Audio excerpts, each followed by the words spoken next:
Now these are the OEM S15 switches right here. Bruh. Bro is the truth, man. Awesome, awesome, just awesome job.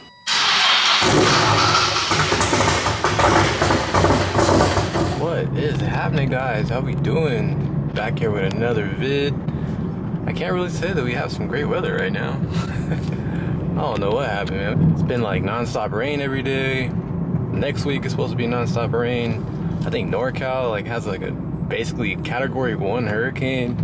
Some wild stuff going on in 2023. You guys see the title already. You know what's going down. Yeah, I'm gonna be trying to fire up the S15 today. I'm on my way to pick up some injectors right now from Unique. They have the UPT 1000s over there, so I'm gonna slap those in the S15 and try to start it up. My guy has pretty much been done with all his work. He's already left home like a week ago. All the lights work, like my sunroof works, my power mirrors work. It's awesome. He has it wired up right now to where the fans will come on like OEM. As far as all my lighting and power stuff, the car is like ready to drive.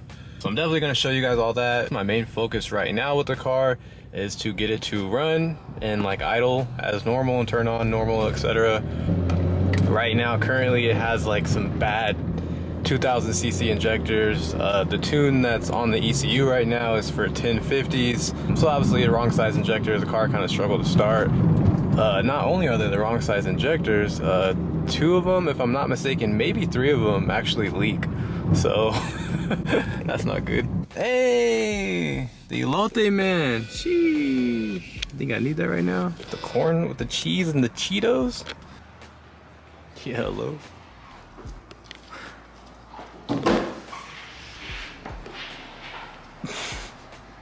I don't want to do it. You put silicone instead of a gasket. Jesus Christ. I never even did that on Boost. Poor RB. This still new though. We'll have an update on this soon. The car's been at the paint shop, so I've just been having some delays with that and the paint shop, so stressful, but you know, what can I do? But I will give you guys an update on this very soon. I'm actually supposed to go over there this week, I believe, so yeah, we'll talk about what's going on with that. I see you though, my boy. The Meisties. Goated. I think wide too, it's like a 12. 12 and a half for sure. Alright guys, got the new set of injectors here. Just tested them all, make sure they're good. I'm gonna slap them on, see what happens. What is good, what is good, what is good? We are here at the FK headquarters. Got the Drift Z. The S15. And the Nismo. Oh, hell no. Bruh. Clearly I got a leak. Somewhere right here. Yeah, you guys might notice that the hood is on here now. So we kind of threw the hood on just to test fit it really quick, just to see if it would clear, which I already knew that I wasn't. So basically, it's hitting this part and this part. Obviously, I mean, if we were just to cut that out, then it should probably work. But I don't really want to do that because this hood is like mint condition, it's just OEM. I don't really want to cut it. But it's like if I don't cut the inside of that, I'm never going to have the OEM hood on this car because I'm always going to have this engine in here. So unless I was to change it up and throw RB or a 2J later on, then I could put the OEM hood back because that motor sits a lot lower. I'm going to try to hit up some people. Maybe I can find a carbon hood for this. I would much rather just cut the inside of that and just go that route. I'm gonna swap over the injectors. We're gonna try to start the car up. Hopefully it sounds better than it did before on the last injectors. I still need to swap out the fuel pump. Just gonna throw a 255 in here. We still have to extend the O2 wires and do the O2s. At that point though, when we have a fresh fuel pump, new injectors, the O2s, the car should idle normal. So I'm not expecting it to idle normal right now, but we're gonna see. The one thing he was having a problem with was the driver's side window. Like the diagram just wasn't matching what's right here. And basically they were just thinking it had to just be the switch, like the little relay or something inside the switch went bad. So I did order another one and I'm going to put that in here I'm gonna cross my fingers and hope that the driver window works. I have my OBD2 plug for the Haltech screen. So yeah, that's pretty much the objective today. Swap out the injectors, put on the new switch, see if that works for the window, plug up my Haltech screen. So hopefully all those 3 things work well, and we can start to move on to the next stuff. All right, got the manifold off, about to pull the fuel rail off and get the injectors out. You guys wanna see something scary? I was like, that did not just happen right now. Looks normal, right? Nothing big, some valves. Damn, dog, is that an injector? Luckily, it's not small enough to go down under the valve, but this should do the trick. Oh, it's like operation.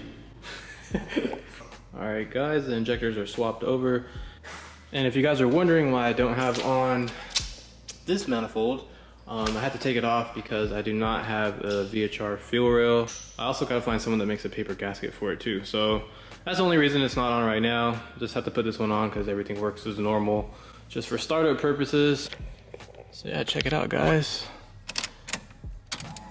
Power on. Check this out.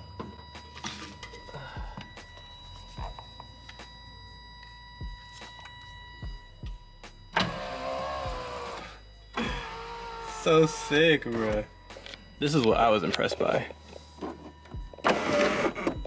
What? Bro. Now, check this out.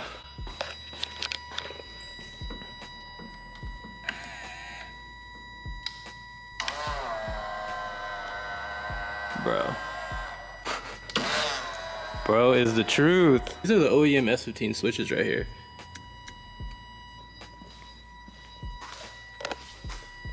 Look at that.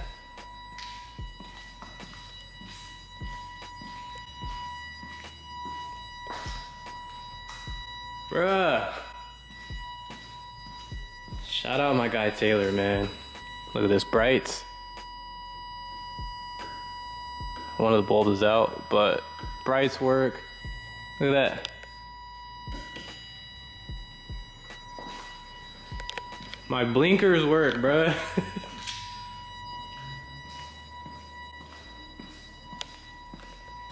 Bro is the truth, man. Awesome, awesome, just awesome job.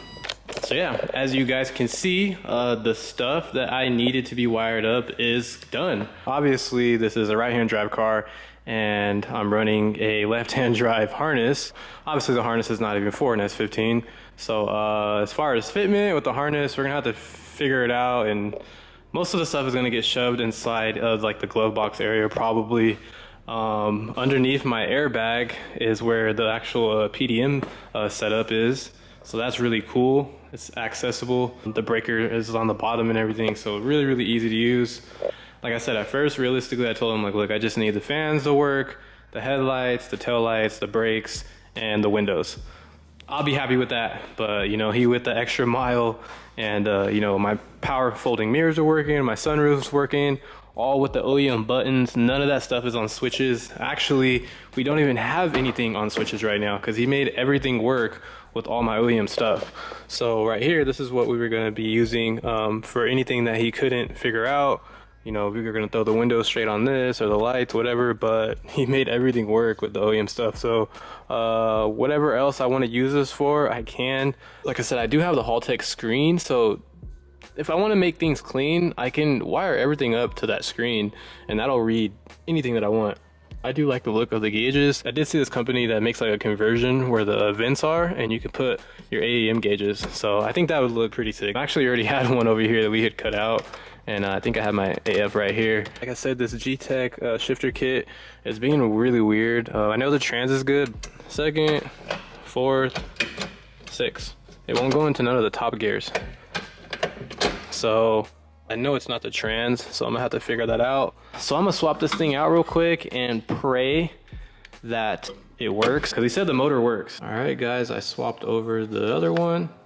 Here's the one that was currently on there. The buttons on here work, but it's just something might be wrong with it. They were saying inside of here, maybe the relay inside of there is like fried, or he just could not figure it out. You know, this is something that was really hard to figure out because the guy that made my whole sunroof work with the OEM buttons with a whole 350Z harness couldn't figure it out. So it's definitely something weird. I pray this works, man. If it doesn't work, I know that he will come out here and figure it out though. I'm nervous, guys.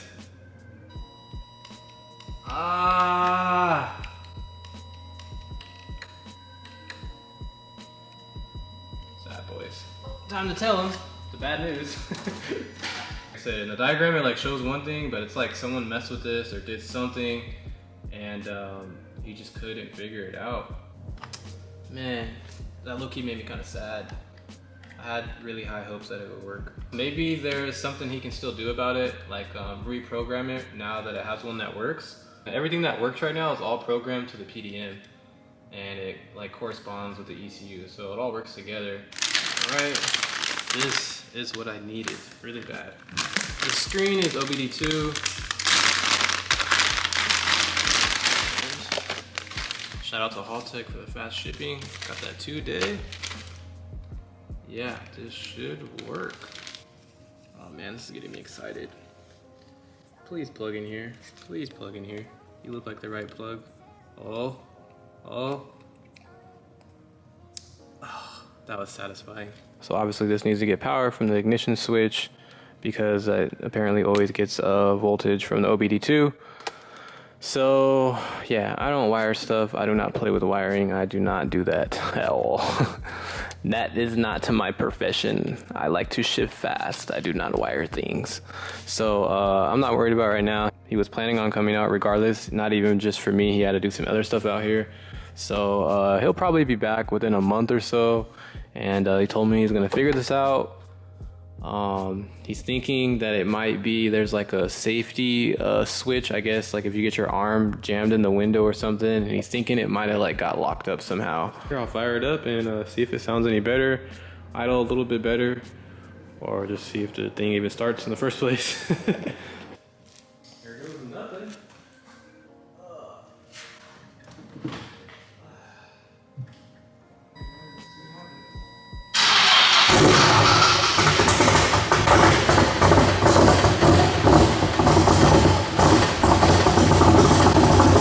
So as you can see, this thing was smoking quite a bit.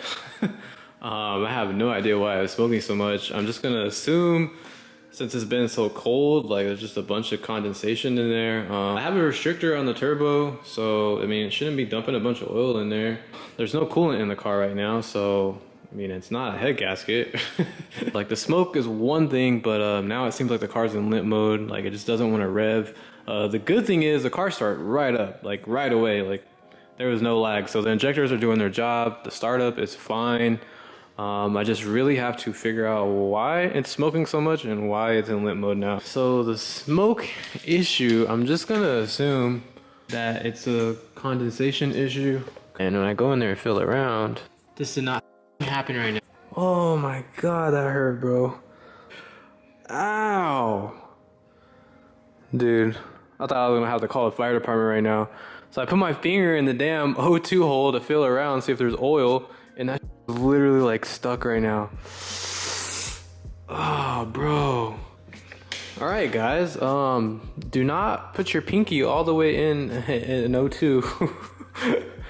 Oh, bro, that hurts so bad. And I'm like, all right, well, my pinky is not that big, and it went in there like completely fine, bro. And I tried to pull it out, and that was like stuck. I'm like, bruh.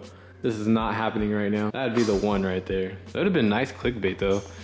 Getting my finger stuck in my manifold. That'd been great content.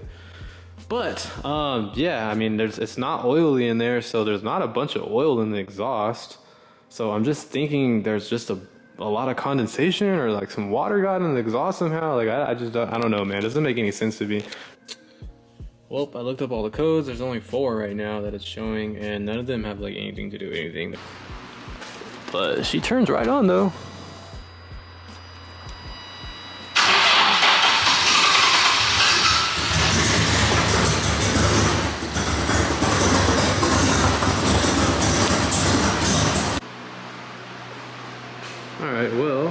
the smoke didn't really get any better.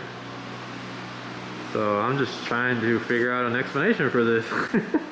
Like, I really did not know why it's smoking so much. It's always something, man. Like, if it ain't one thing, it's another, bro. I'm telling you. It's like, before I used to have trouble starting this thing. It would take like 5 minutes just to try to get it to start because the injectors were bad, etc., etc. But thing would start and it would rev normal and kind of just be normal. Now, it starts, but it's like in limp mode. Like, bruh, come on. Sorry if I sound weird. I'm like covering my face because it's hella smoky in here. I used to smoke a little bit before, but not that much. So like I said, there's a restrictor on the feed line. I opened the thing up. It doesn't seem like there's a lot of oil in the downpipe area. When I opened it up, it was just kind of wet, like condensation. So I don't know if there's just a ton of condensation in the exhaust or like what's going on with that. I kind of want to push it outside and let it idle for like 5-10 minutes to see what happens. I have to have Saul come over and plug it up and just see what the car is doing. And we'll just go from there. And hopefully we can figure this out soon. Trust me, I want this car on the street way more than you guys want to see it on the street. It's my car. So trust me, I really, really want this thing on the street. It just seems like never ending. So I'm like, now what, you know? So I gotta figure out the shifter. Now I gotta figure out why it's in limp mode. It's just like, one thing after another. That is the story of my life, I promise you. But hey, it is what it is. This is what happens when you wanna do unique builds and swaps and stuff like that. It's just bound to happen. So yeah, on that note, I appreciate you guys for tuning in. Be sure to drop a thumbs up and subscribe to the channel. I definitely got more content coming. I will keep you guys updated as much as possible on this car. Every little thing I try to do or fix or get working properly, I want to update you guys so you can kind of know where I'm at with it. Like I said, I should be able to get you guys a G35 update by the weekend. So we'll see how that goes. But besides that, appreciate you guys for tuning in to another video. Catch you guys in the next one.